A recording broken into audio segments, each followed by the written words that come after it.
நீதியான நியாய தீர்ப்பு. உன் தேவனாகிய கர்த்தர் உன் கோத்திரங்கள் தோறும் உனக்கு கொடுக்கும் வாசல்களில் எல்லாம் நியாயாதிபதிகளையும் தலைவரையும் ஏற்படுத்துவாயாக. அவர்கள் நீதியுடன் ஜனங்களுக்கு நியாய தீர்ப்பு செய்ய கடவர்கள். நியாயத்தை புரட்டாதிருப்பாயாக. முகதாட்சணியம் பண்ணாமலும் பரிதானம் வாங்காமலும் இருப்பாயாக. பரிதானம் ஞானிகளின் கண்களை குருடாக்கி நீதிமான்களின் நியாயங்களை தாறுமாறாக்கும். நீ பிழைத்து உன் தேவனாகிய கர்த்தர் உனக்கு கொடுக்கும் தேசத்தை சுதந்திரித்துக் கொள்ளும்படிக்கு நீதியையே பின்பற்றுவாயாக.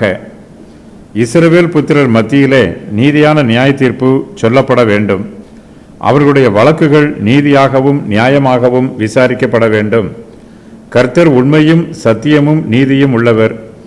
அவர் இஸ்ரவேல் ஜனத்தாரை தம்முடைய நீதியினால் ஆளுகை செய்ய வேண்டும் என்று சித்தம் கொண்டிருக்கிறார். இஸ்ரவேலரின் நியாயாதிபதிகளும் தலைவர்களும் கர்த்தருடைய பிரதிநிதிகளாக இஸ்ரவேலரை நியாயம் விசாரிக்கிறார்கள். குற்றம் செய்யாத நிரபராதி தண்டிக்கப்படக்கூடாது. குற்றம் புரிந்த குற்றவாளி தண்டனைக்கு தப்பிக்கவும் கூடாது. இஸ்ரவேல் புத்திரருடைய ஒவ்வொரு வழக்குகளும் நீதியாய் விசாரிக்கப்பட்டு அவர்களுக்கு நியாயமான தீர்ப்பு சொல்லப்பட வேண்டும். இஸ்ரவேல் ஜனத்தார் வனாந்திரத்தில் பாளையம் இறங்கியிருந்தபோது அவர்களுடைய வழக்குகளை விசாரிப்பதற்கு நியாயாதிபதிகளும் அதிகாரிகளும் நியமிக்கப்பட்டிருந்தார்கள். அவர்களில் சிலர் 100 பேருக்கு தலைவர்களாகவும் வேறு சிலர் 1000 பேருக்கு தலைவர்களாகவும் இருந்தார்கள்.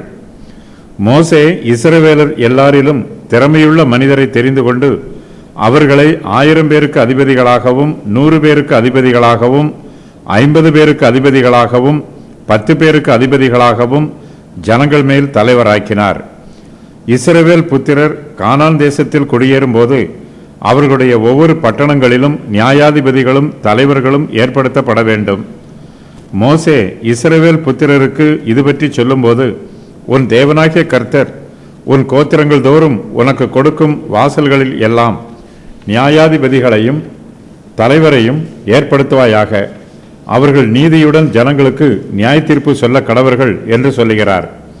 பட்டணத்தின் வாசல்களில் நியாயாதிபதிகள் அமர்ந்து அந்த பட்டணத்து ஜனத்தாரின் வழக்குகளை விசாரித்து நீதியான தீர்ப்பு சொல்லுவார்கள். நியாயாதிபதிகள் வழக்குகளை எவ்வாறு விசாரிக்க வேண்டும் என்றும் மோசே அவர்களுக்கு தெளிவுபடுத்துகிறார். நியாயாதிபதிகள் நியாயத்தை புரட்டாதிருக்க வேண்டும். அவர்கள் முகதாட்சணியம் பண்ணாமலும் பரிதானம் வாங்காமலும் இருக்க வேண்டும்.